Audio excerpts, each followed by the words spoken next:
Back to TalkNorth.com. Thank you for listening.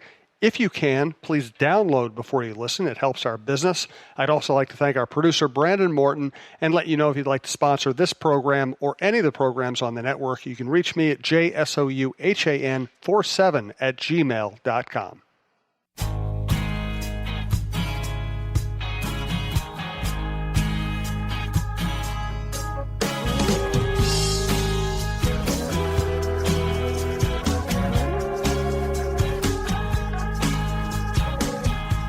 I don't know, John Krawczynski, if we've ever had, or at least ever had in our lifetimes, a football weekend like the one we just experienced. The Gophers beat the number 5 ranked team in the country in a great dramatic game, in a great scene at TCF Bank Stadium. And the Vikings go win in prime time in Dallas. Obviously, the Gopher game is bigger, more historical, more important, all those things. The Vikings game was just kind of a fun, game. But still, I mean, how often have we seen both Minnesota football teams win important games in dramatic fashion, with one of them truly being a historic event? Yeah, I mean, probably can count on 2 fingers the amount of times that has, and I'd have to look back at maybe when the Gophers beat Penn State last time 20 years ago, almost to the day. And what did the Vikings do that weekend? Where were they juxtaposed and all that? But yeah, this was a unique experience for football fans in this region. I was at the game on Saturday. It was incredible and unexpected, and all of these things. And then you get to Sunday night, and that was not as unexpected, I guess, as the Gophers, but certainly still a little unexpected. I mean, I did pick the Vikings to beat Dallas, but I was still surprised when I saw how well they played, how well Kirk Cousins played in a big moment on national TV. So, I don't know if we can just stop both seasons right now and quit while we're ahead and just bask in this victory and this success. But it was certainly a really fun weekend to watch from afar, and then to be right in the middle of at the same time. Eventually here at Talk North, we will add Gopher shows that will cover things like Gopher football, Gopher basketball, some college hockey in the upper Midwest. We actually have plans to do all those things. But right now, we don't have a Gopher football show, and Gopher football is having one of the greatest seasons they've had since 1962. So I do want to talk about that a little bit here. This is the Viking Update Show with John Krawczynski. I'm Jim Souhan. You can follow all the shows at TalkNorth.com. Probably the best way to get our shows is to subscribe at your favorite podcast app. Also follow us on Twitter, TalkNorthPod. You'll see feeds for all the shows.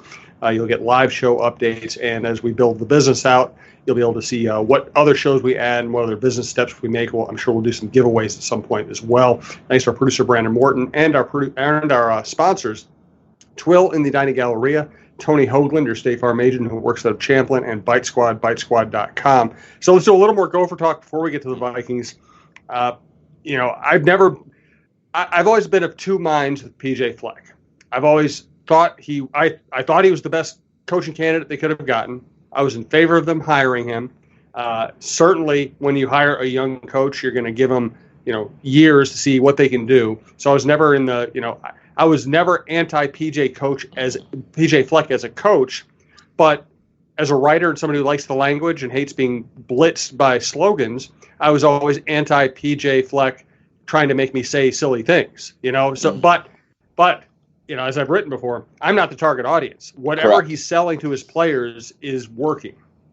Yeah, I think that's the way that you have to look at it here this time, Jim. And yeah, there are times where I roll my eyes at some of the forget about me, I love you, and this and that seems really corny and hokey at times. But number one, the recruits and the players do seem to be eating it up. I talked to Carter Coughlin's family about that whole experience. He came in with Jerry Kill, kind of went through the whole PJ tornado at first, and has come out on the other side just incredibly supportive of him. And so it's producing results with the people that need it. The other thing is, very fairly, there has been a lot of cynicism and criticism around this Gopher football program. They have earned that cynicism and criticism, but it can be a soul crushing sort of element for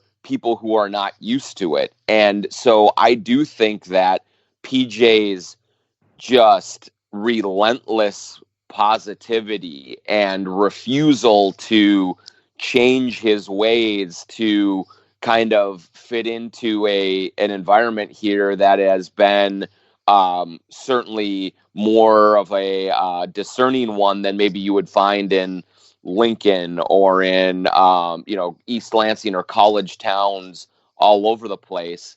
I think that's been critical for his success here, is that he did meet resistance early, and instead of changing what he was going to do or doubting, he just pressed forward, and it is producing results now.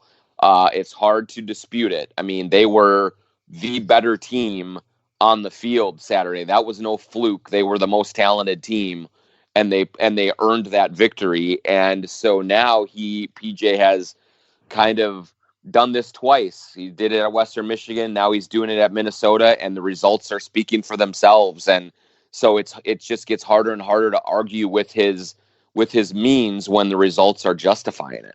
No question about it. Maybe we'll touch on the Gophers again at the end of the show. Let's get to the Vikings. I was in Dallas, watched their impressive victory, and it is. I don't know of a intelligent or new way to say this. It's been said a million times. It's a game of inches. It's a one play game, but it is always fascinating in the NFL how if the Cowboys, instead of giving it to Ezekiel Elliott twice and then trying to throw it down and out to the running back on 4th and 5, if they take 3 shots to the end zone there, the way the Viking secondary is playing and the way Amari Cooper and Micah Gallup were playing, the Cowboys probably win that game. And we were probably sitting here saying Kirk Cousins didn't win in prime time. The Vikings blew a lead. The secondary is a big problem for this team. There's no way they can win with this secondary.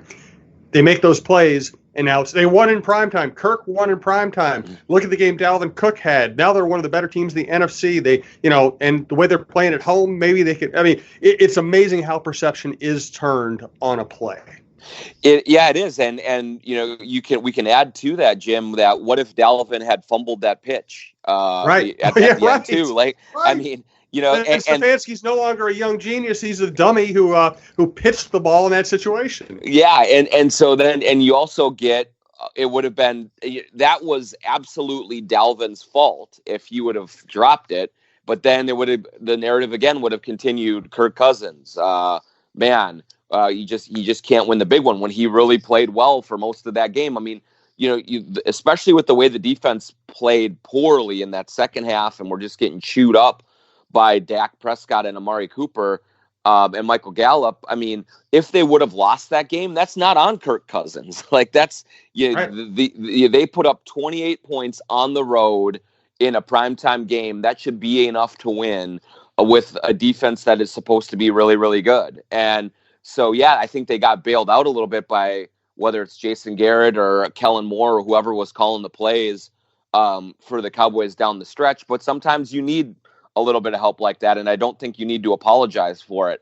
But I do think that we can't really move the goalposts again with Kirk on this. He made a couple of really good throws, did not make any big mistakes, and was a big part of the Vikings going into that place and winning. And so, I mean, one win doesn't mean that you've solved everything and that you've cast aside any of the demons, but certainly, he performed well and acquitted himself well. But I do think the Vikings have a big concern going forward in the secondary and what they're going to do there, because they really got picked apart in that regard all the way down the field in the fourth quarter, and just got lucky that the coaches had a brain fart and said, we're going to throw to our running back instead of the guy who looks like Jerry Rice right now.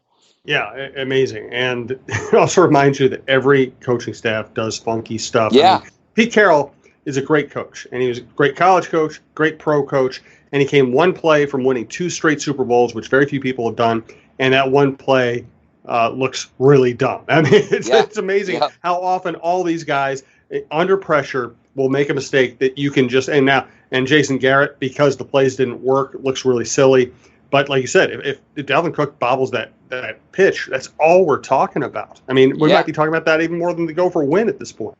Yo, for sure, absolutely. I think that would definitely be just a focal point of the discourse for this week is, what a blunder. But I mean, but that and here's the thing too, Jim, is that in the NFL, with the parity the way that it is, there just aren't that many blowouts. I mean, every game is going to be close, and every game is going to hinge on a play or two.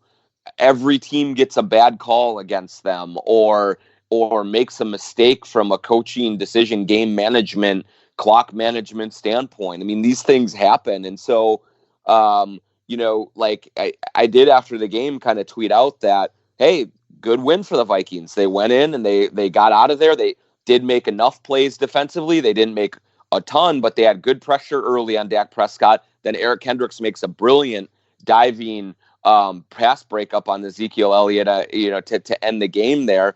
Those were really good plays. And then of course I get, a million people texting back or tweeting back like, oh yeah, but man, the secondary got torched and this team has real problems and stuff. And yeah, this team does have some problems, but every team in the NFL does. And it's just going to be about how they navigate and how they minimize those weaknesses down the stretch here, because they're 7-3. They're right in this thing. And there are no perfect teams out there right now, just with the way the league is constructed. Oh, absolutely true. I want to get into kind of the atmosphere I witnessed in Dallas. Let's thank Twill in the Edina Galleria, twillmn.com, Twill Edina on Instagram. Instagram's a great place to see everything they have to offer in just, dozens and hundreds of beautiful photos. I could go on and on. I'll just let you listen to this. I'm here with my wife, Stacy. We went to Twill in the Edina Galleria the other day. We saw Scott Dayton, and I bought the nicest sport jacket I've ever owned, the most comfortable pants I've ever owned. They're Brax. A nice pair of loafers that I can wear to the ballpark. I think they're called Tracks. And I bought a bunch of Stenstrom short sleeve shirts to go with my Stenstrom nice dress shirts. And, I used to wear just disposable clothes. Now when I buy something, I buy it at Twill. I know it's going to last me the rest of my life, and it's going to be comfortable.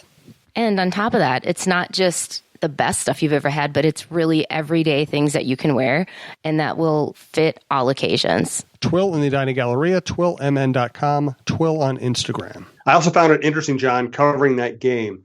NFL locker rooms are notoriously even keel. At least, even when they really aren't, they're trying to be. They're trying to say just another game, on to the next week. And yeah, they might enjoy a win a little bit, but they all don't want to really admit it, and they certainly don't want to act like any loss is crushing unless it really is an end of the season type loss. That locker room was pretty giddy, and I don't mean that in a negative way. I mean, it was really interesting to walk there, and Ziggy Wilf's walking around, needling Dalvin Cook and Cousins and Kendricks are holding game balls for a photo, and it was pretty exuberant in there. I think they feel like. It was both exuberant and it wasn't defiant. The most common emotion in NFL locker rooms is defiance. Oh, you didn't think we could win. You don't think we can win next week because we lost this week. And it wasn't that way. It was guys admitting that this felt like a big game to them too, and a combination of like joy and relief that they actually pulled it out.